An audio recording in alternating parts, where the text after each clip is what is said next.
Buenas tardes, mi nombre es Adrián Faz y el día de hoy voy a presentar mi examen oral para el curso de análisis de sistemas eléctricos en ciencias. Y bueno, la primera pregunta fue que para este segundo entregable se estableció un valor mínimo para la capacitancia de nuestro sensor y explicar por qué esto fue práctico y por qué esto fue necesario. Para esto, perdón, es primero necesario conocer que la capacitancia es qué tanta carga puede almacenar cierto capacitor por unidad de voltaje. Y bueno, para nuestro proyecto tuvimos que hacer un pseudocódigo de un capacitor y se nos dio una capacitancia mínima, la cual era 1 por 10 a la -12 faradios. Y bueno, esta cantidad, la cual acabo de mencionar, nos sirvió a nosotros para que principalmente al momento de estar realizando nuestro pseudocódigo, pues nosotros pudiéramos ajustar nuestras variables para que esta capacitancia sea mayor a esta capacitancia mínima.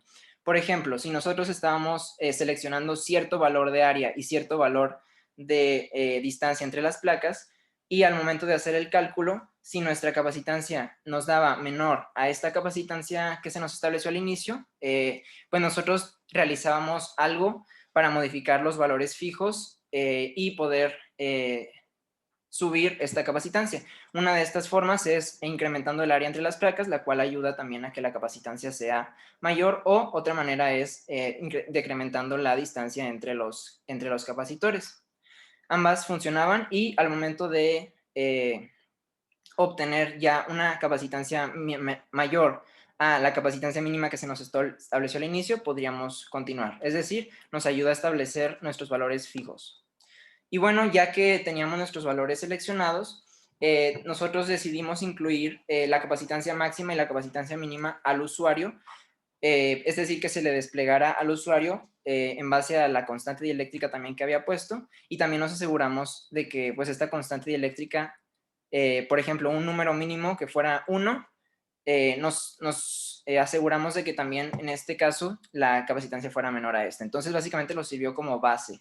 De igual manera, había una sección donde el usuario metía una capacitancia y el programa le regresaba el porcentaje de llenado de el vaso del capacitor, y de igual manera había una sección donde se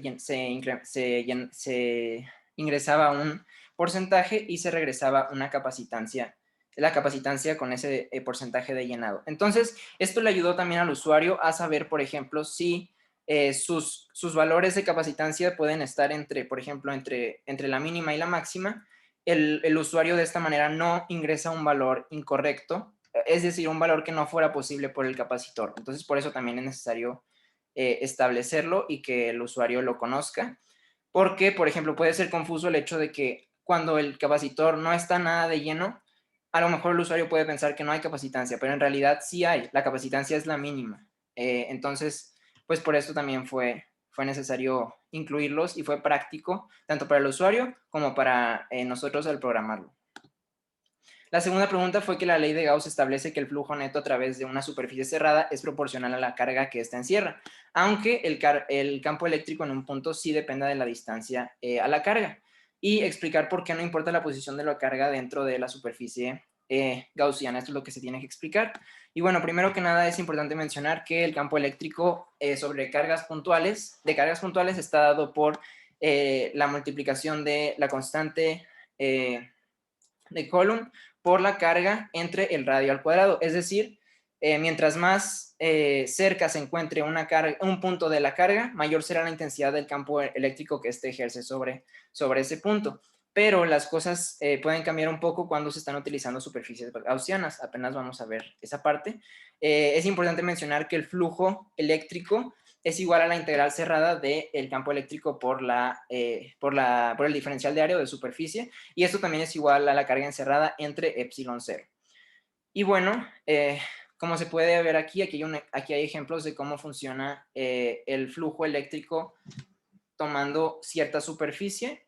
Por ejemplo, en el lado izquierdo, en la superficie abierta, el flujo eléctrico que existe en ella es de 0, pues cada una de las líneas de campo, del campo eléctrico que entran, del flujo eléctrico que entran, también es el mismo número que salen, por lo cual el flujo eléctrico es 0. Sin embargo, en una superficie cerrada, si se tiene una carga adentro, las líneas de campo eléctrico van a ser las mismas a lo largo de toda de la superficie. Es decir, otra manera de ver esto es que el campo eléctrico, no, el flujo es totalmente proporcional al número de líneas de campo eléctrico que existen. Por lo que si la carga se encuentra en el centro o se encuentra en el lado izquierdo o se encuentra abajo, el número de líneas de campo eléctrico que van a salir van a ser exactamente las mismas en toda la superficie gaussiana. Y aquí es importante recordar que lo que importa para calcular el campo eléctrico es la distancia entre las líneas y como las líneas del campo eléctrico están en dirección radial, la dirección en la superficie gaussiana siempre es la misma, sin importar en dónde se encuentre la carga. Por esto es que también son útiles la superficie gaussiana. Y bueno, para esto obviamente es necesario que la superficie gaussiana sea simétrica y que tenga cierta simetría. Y sí, creo que es todo. Aquí se encuentran las referencias y muchas gracias. Estoy en destiempo, por eso dije todo tan nervioso, pero es todo. Gracias.